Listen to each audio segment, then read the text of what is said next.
আসসালামু আলাইকুম সবাইকে। কি অবস্থা সবার? আশা করি সবাই অনেক বেশি ভালো আছো। আজকে নিয়ে আসলাম মজাদার শুটকি ভুনা রেসিপি। এই রেসিপি যদি তোমরা একবার বাসায় ট্রাই করে খাও, এটার স্বাদ কখনোই ভুলতে পারবে না। তো এটার জন্য নিয়ে নিয়েছি পোয়া মাছের শুটকিগুলোকে একদম কুচি কুচি করে কেটে নিয়েছি, টুকরো টুকরো করে কেটে নিয়েছি। তারপর একটা কড়াইতে পেঁয়াজ কুচি রসুন দিয়ে দিয়েছি। এখন এটাকে একটু ভালো করে ভেজে নিব। পেঁয়াজগুলো একটু নরম নরম হয়ে এলে এখানে দিয়ে দিব লবণ পরিমাণ মতো। তোমরা তোমাদের শুটকি অনুযায়ী লবণটা দিবে। লবণ দিয়ে কিছুক্ষণ নাড়াচাড়া করে পেঁয়াজটা যখন হালকা একটু ভাজা হয়ে যাবে, তারপর এখানে দিয়ে দিচ্ছি রসুন বাটা 1 চামচ আর দিয়ে দিচ্ছি 1 চামচ আদা বাটা। এটা দিয়ে এখন ভালোভাবে এটাকে নেড়েচেড়ে নিব।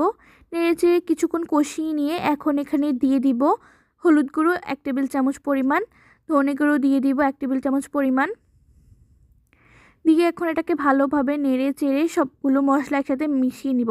তারপর দিয়ে দিচ্ছি এখানে টমেটো কুচি একটা। এখন এটাকে ভালো করে সব কিছু মিশিয়ে নিই। আর এখন এটার প্রধান উপকরণ সেটা হচ্ছে মরিচ বাটা। মরিচ বাটা দিয়ে দিচ্ছি 2 টেবিল চামচ পরিমাণ, তোমরা তোমাদের ঝাল অনুযায়ী দিয়ে দিবে।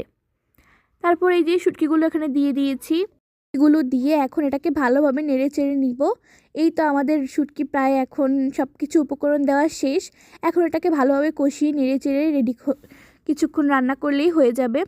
এই যে কিছুক্ষণ রান্না করার পর শুটকিগুলো একদমই সিদ্ধ হয়ে গেছে। এখন এগুলাকে একটু ভেঙে দিয়েছি। আর এই তো এখনই রেডি হয়ে যাবে আমাদের মজাদার শুটকি ভুনা। এটাকে একটু নেড়ে চেড়ে পানিটা হালকা শুকিয়ে নিলেই রেডি হয়ে যাবে মজাদার শুটকি ভুনা। এই তো রেডি হয়ে গেছে আমাদের মজাদার শুটকি ভুনা। আশা করি তোমরা বাসায় ট্রাই করবে, খুবই মজা। এটা দিয়ে ভাত খেলে এটার স্বাদ কখনোই ভুলতে পারবে না।